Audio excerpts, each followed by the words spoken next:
Hello and welcome students, আশা করি তোমরা সকলেই খুব ভালো আছো। জ্ঞানজ্যোতি কোচিং সেন্টার পক্ষ থেকে তোমাদের সবাইকে আরো একবার স্বাগত। তো আমি মীরা ম্যাম, আমি আজকে তোমাদের সেমিস্টার থেকে বাংলা বিষয় থেকে আবার একটি নতুন টপিক নিয়ে চলে এসেছি।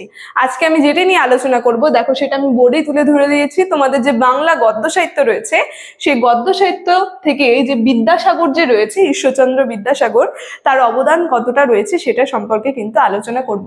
আলোচনাটা শুরু করার পূর্বে তোমাদের ছোট্ট করে একটা ইনফরমেশন দিয়ে দিই। দেখো বোর্ডের কর্নারে তোমরা দুটো নাম্বার দেখতে পারছো। এটা হচ্ছে আমাদের জ্ঞানজ্যোতি কোচিং সেন্টারের অফিসিয়াল হেল্পলাইন নাম্বার।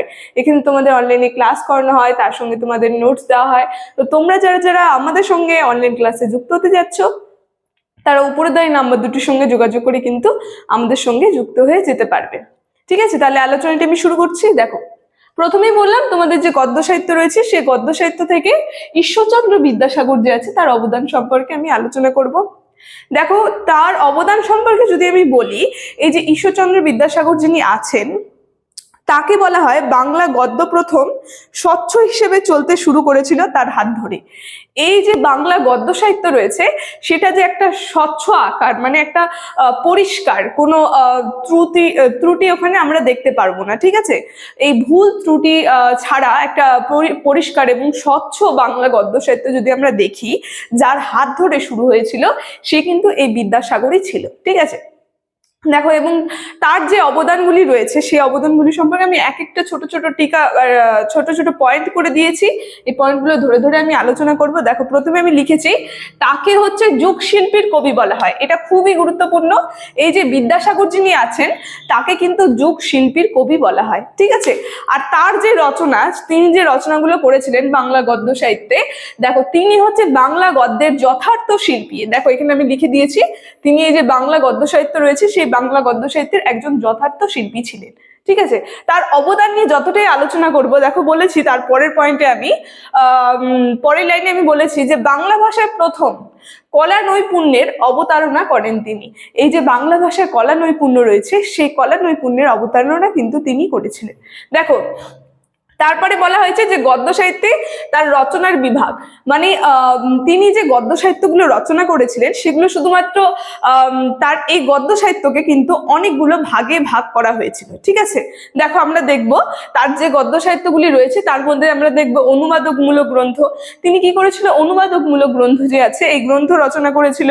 তারপরে সংস্কারমূলক গ্রন্থ, মানে তার যে রচনাগুলি, সেই রচনাকেই কয়েকটা ভাগে বিভক্ত করা হয়েছে।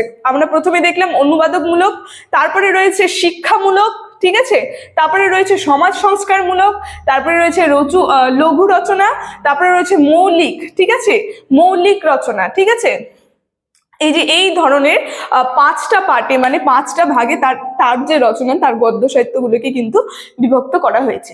এবার দেখো, তারপরে আমি লিখেছি তার যে অনুবাদকমূলক গ্রন্থ যে রয়েছে, সেই গ্রন্থ সম্পর্কে কিন্তু আমি এখানে লিখেছি। দেখো, তার অনুবাদকমূলক গ্রন্থ যদি আমরা বলি বিদ্যাসাগরের যেগুলো আছে, সেগুলো হচ্ছে কালিদাসের অভিজ্ঞান শকুন্তলম থেকে শকুন্তলা।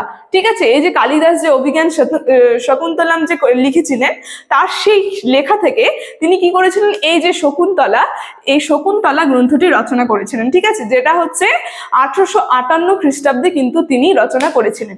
এবার দেখো, তারপরে বলেছি এই যে ভবভূতির উত্তর চরিত্র, এই যে ভবভূতি যিনি আছেন, ভবভূতি লেখক, সেই ভবভূতির উত্তর চরিত্র এবং বাল্মীকির রামায়ণ, এই দুটো গ্রন্থ থেকে রামায়ণের যে উত্তর কাণ্ড রয়েছে, এই দুটি গ্রন্থকে অবলম্বন করে তিনি আবার একটা নতুন অনুবাদকমূলক গ্রন্থ লিখলেন।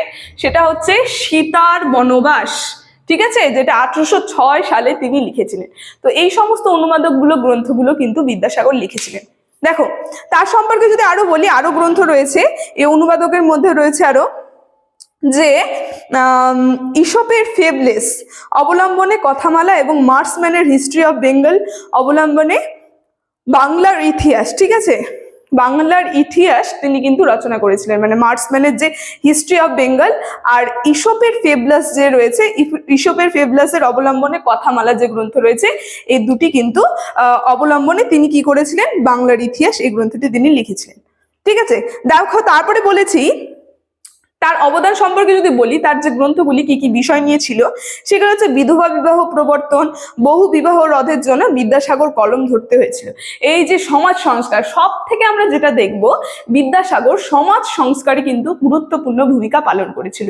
এই যে বিধবা বিবাহ প্রবর্তন, বিধবা বিবাহ, তারপরে হচ্ছে বহু বিবাহ, এই যে এই সমস্ত সমাজ সংস্কারমূলক কাজ কিন্তু তিনি তার করেছিলেন, ঠিক আছে। এই কারণে কিন্তু তিনি কলম ধরতে বাধ্য হয়েছিলেন। তারপরে কি বলেছে দেখো, ফলে সমাজ সংস্কারমূলক গ্রন্থগুলি ভিন্ন গদ্য আমরা দেখি। যেমন বিদ্যাসাগরের সমাজ সংস্কারের মধ্যে রয়েছে বিধবা বিবাহ চলিত হওয়া উচিত কিনা, এত বিষয়ক প্রস্তাব এবং বিধবা বিবাহ রহিত হওয়া উচিত কিনা এত বিষয়ক বিচার, ঠিক আছে।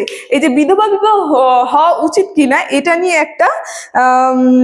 একটা প্রস্তাব, আবার হচ্ছে এটা নিয়ে একটা বিচার, এই সমস্ত কিন্তু তিনি তার গ্রন্থগুলির মধ্যে লিখেছেন, ঠিক আছে। রসিকতার সঙ্গে তিনি লিখেছেন যে হলো কৃষ্ণকমল যে রয়েছে, কৃষ্ণকমল ভট্টাচার্য কবি, তিনি হচ্ছে রসিকতার সঙ্গে তার যে রচনা, যে গ্রন্থগুলি, সেগুলো সম্পর্কে লিখেছেন।